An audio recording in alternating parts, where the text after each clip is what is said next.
First thing you do is you take out the rack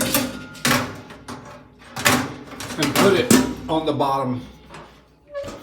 Then, this is what I'm talking about. You got this wire rack and you got this pan.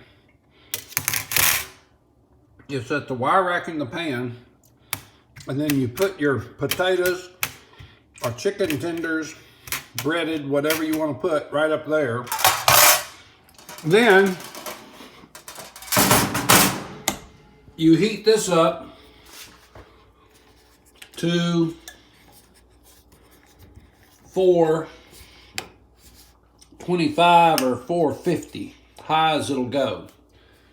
Where is it? Right there. Okay, then when it preheats, you put this on the bottom, close it, and it air fries in there on this rack. And that reminds me, I spilt butter in here, so I gotta clean it. Okay, that's how you do it. Bye.